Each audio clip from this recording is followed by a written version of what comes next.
Without a doubt, along the way to an ideal body weight, mistakes will be made from time to time. It's a learning process, even when you get there, in order to sustain it. That said, just because errors are inevitable when setting out to do anything doesn't mean we can't avoid many of them by becoming more mindful of what to watch out for. Therefore, we will break down our top 10 biggest mistakes to steer clear of when trying to lose weight in no particular order. However, we'll split this topic into 3 videos to make it more digestible. So let's get started. But first, as always, please take note of our disclaimer. Number 1 is not making your goals clear enough by not setting SMART goals. SMART is an acronym for specific, measurable, achievable, relevant, and time-based. There are several reasons why doing this is critical for weight loss.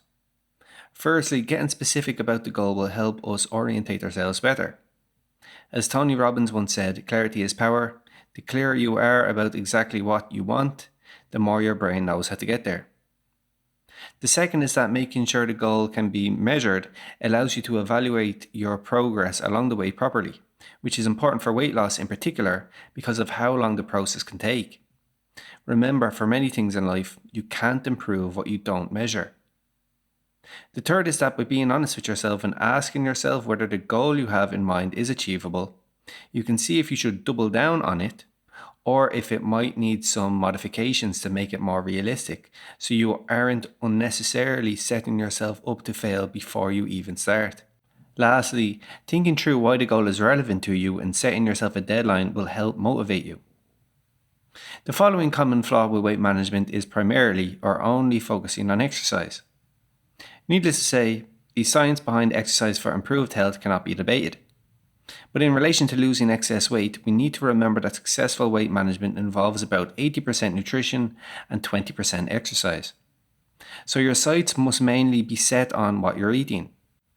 To give you an example of what I mean, HIIT, aka high intensity interval training, burns around 30% more calories than any other forms of exercise of the same duration. In a 30-minute HIIT session, you burn around 500 calories, covering the calories you burn through the actual exercise bout itself and following it through its metabolic effects. Indeed, that's a significant amount of calories. When you're trying to lose weight, you'll often be looking to have a caloric deficit of that much daily. Nonetheless, when you compare that number of calories to how much you could save via a good diet, you'll quickly see how many more calories you could improve daily by eating correctly. I mean, think about it. You could save maybe 700 or 800 calories by just not going up for a second portion at dinner time. And that's only for one meal, let alone for breakfast and lunch too, as well as keeping on top of portion sizes when snacking. Here's some helpful tips for portion control. Therefore, even though exercise is, of course, an excellent tool for losing extra pounds, emphasizing diet is crucial. On a side note, if you'd like to undertake our evidence-based and results-backed personalized Plato weight management program, please click the link in the top right-hand corner of the video or follow the link in the description. Next, we come to following any particular diet. Indeed, this one is contentious and likely goes against a lot of what you might think is the best way to go about weight loss. But hear us out.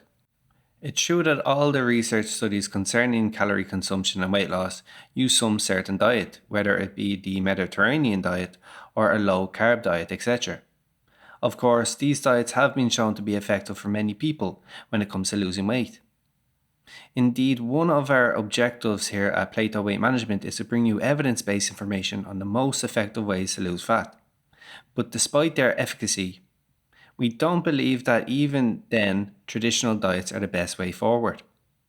The reason is that following traditional diets necessitates monitoring one's calorie intake and the amount of protein, carbohydrates and dietary fat they consume daily. As such, to follow a specific diet, you'll need to count calories and the macronutrient composition. Otherwise, how would you know you're sticking to one diet and not another? You could say that guessing should give you a reasonable estimate, but we'd argue that you'll either substantially overestimate or underestimate your guesses the majority of the time. This firstly explains why we don't believe conventional diets are the best approach for the majority of people.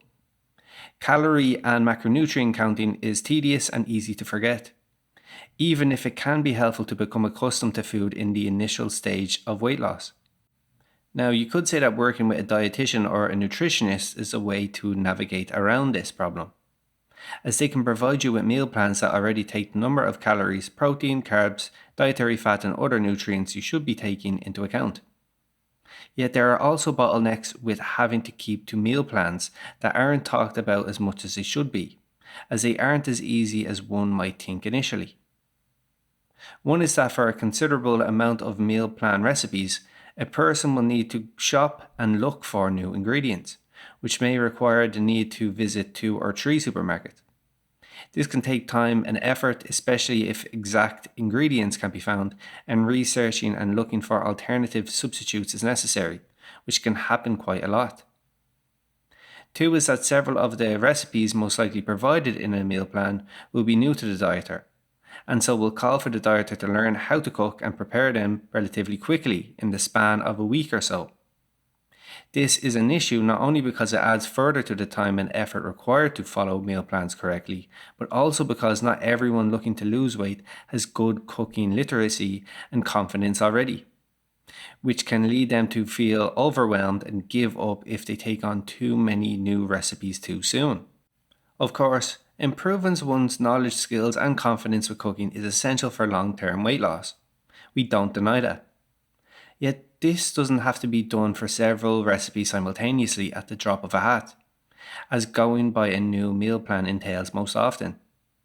Instead, learning to cook maybe one meal per week makes things a lot more feasible, which our other suggested dieting approach for weight loss includes.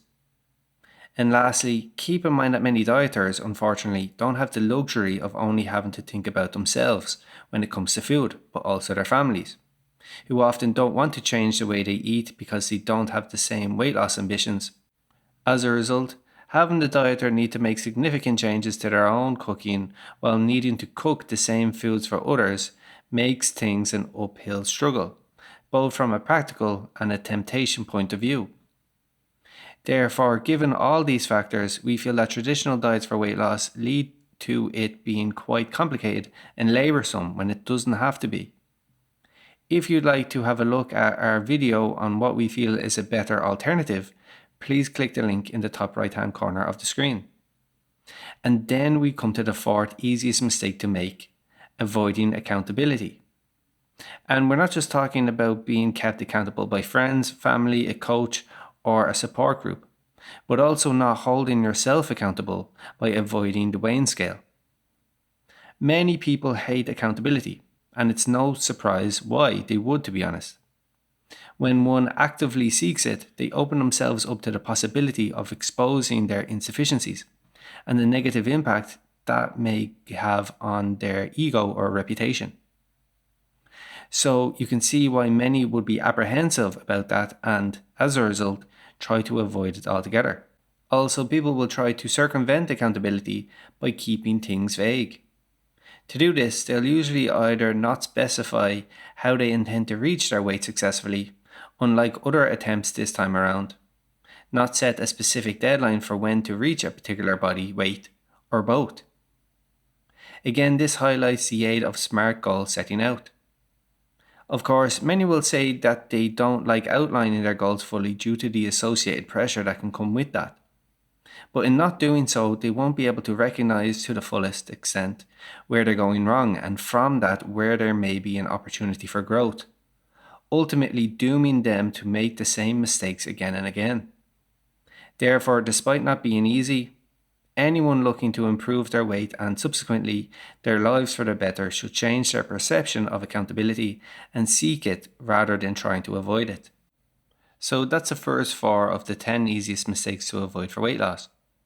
Please follow this link for the next 3, which are just as easy to make as these. Additionally, if you're new here, make sure to like and subscribe to our channel. So that has been our video. Thanks for watching, and I'll see you next time.